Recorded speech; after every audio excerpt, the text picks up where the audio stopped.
Welcome to New Electronics World. Let's talk about the previous year question papers and answers in the embedded system. Uh, at first, we can look at the module 6 questions. Okay, this is a question that's asked in part C in September 2020 and is an 8-mark question. Okay, explain about the structures and kernel in Rtos. Okay, it's a simple question but it carries 8 marks, and the answer is application software, API, system software, OS interface, OS, hardware OS interface, hardware. All these layers consist of the structure of the Rtos. Okay, this forms the structure and it has 7 layers, mainly 3 interfaces and 4 layers. That is, application software is the first layer. Let's look at the first layer. So what is application software? It is a thing that the user can see. Okay, user applications are present within a system. Okay, and application programming interface, and it's a short denotation API.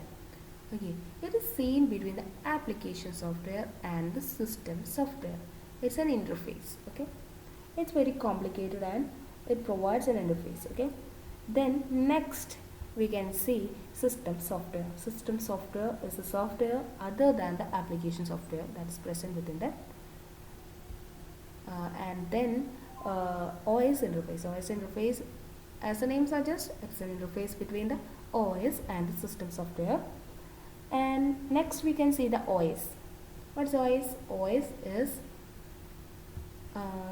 is something that will manage all the things. That is, OS supervisory mode services and all management services will be there. Okay, OS have kernel. Okay, and kernel supervisory mode services, file management and other functions will be there. Okay, then we can see hardware OS interface. What is hardware OS interface? It's an interface that is present between the hardware and the OS. Then last part is hardware. What is hardware?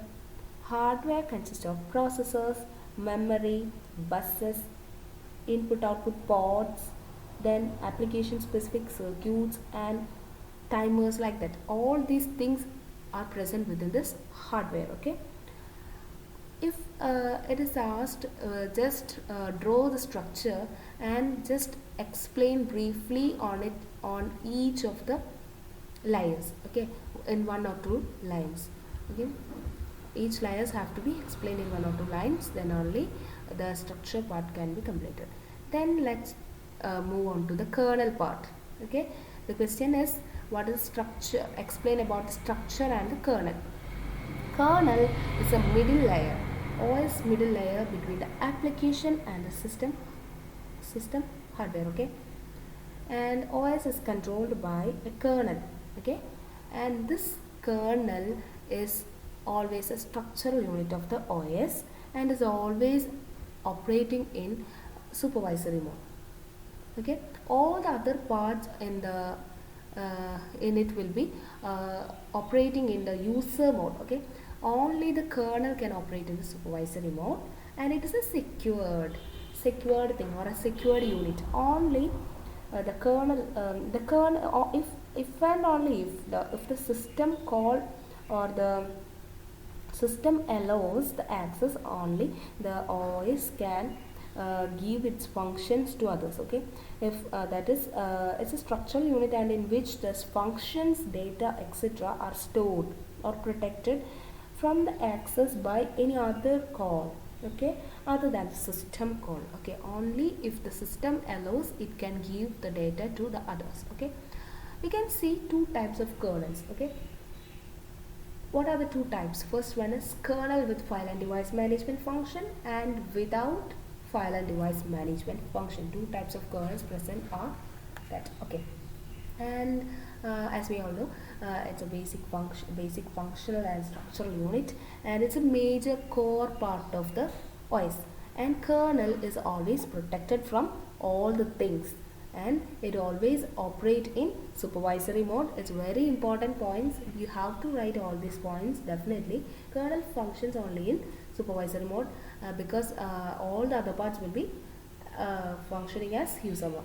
And then we can move on to the functions of the kernel. There are many functions, just I have written only 5 functions. First one is process management, scheduling, then file management. All the management functions will be done by this. Okay, IPC, what is that? It's inter-process communication, and then device and memory management, and many other functions are there. I have just mentioned all these things. Okay, so that's all about the question. Explain about structures and kernel in Rtos. So first you have to write the structures, and you have to write about the each of the layers in 1 or 2 line, and just draw the structure, and just explain about the kernel. Mainly explain about the kernel and its characteristics and its working. Then you have to just mention the functions of the kernel. That's all about the question. Okay, it's a simple question, 8-mark question. You have just write all these things, you can score full marks. Okay, so thank you.